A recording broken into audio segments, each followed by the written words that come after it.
আমাদের মাদারীপুর শহরের ২ নং শকুনি এলাকা, যেটি মাদারীপুর থানা থেকে খুব কাছেই এবং মানে মূল যে শহর এটাকে সে মূল শহরেই বলা চলে।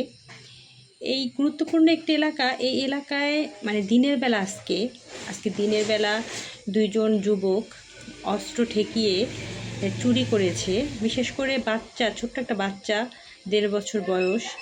এই বাচ্চাটিকে মানে সেই ২ জন যে দুর্বৃত্ত ছিল তারা অস্ত্র ঠেকিয়ে এই মানে চুরিটি করেছে। আসলে মানে ভাবতে অবাক লাগে যে ছোট্ট একটা বাচ্চা, ওরা কিন্তু বাচ্চাটাকে আঘাত করতে পারতো, বাচ্চাটা আহত হতে পারতো। কিন্তু যাই হোক, ওরা বাচ্চাটাকে অস্ত্রের মুখে জিম্মি করে ওই বাসা থেকে স্বর্ণ এবং টাকা নিয়ে গেছে। এরপর ওই পরিবারের পক্ষ থেকে আজকে থানায় জিডি করা হয়েছে।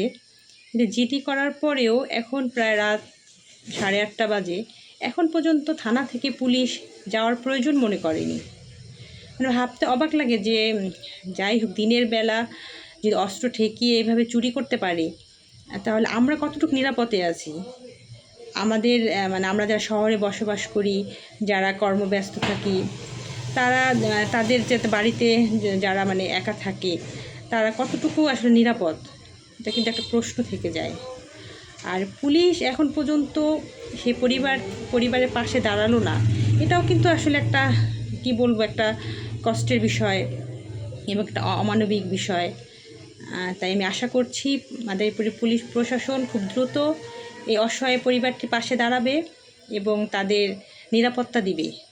কারণ আজকে হয়তো তারা চুরি করেছে, এরপরে যে আঘাত করবে না এমন কিন্তু কোনো গ্যারান্টি নেই। বা আমাদের এই শকুনি এলাকায় যে আরও যে বাসা বাড়িগুলো আছে, তাদের মানে এমন ঘটনা ঘটবে না তাও কিন্তু অনিশ্চিত।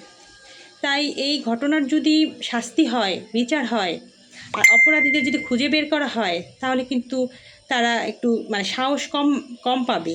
আর যদি এটা বিচারের মানে আড়ালেই থেকে যায়, তাহলে কিন্তু ওই চক্রটা আরও বেশি বেপরোয়া হবে এবং আমাদের এই যে শকুনি এলাকার যে মানুষজন আছে, তারা কিন্তু শান্তিতে থাকতে পারবে না।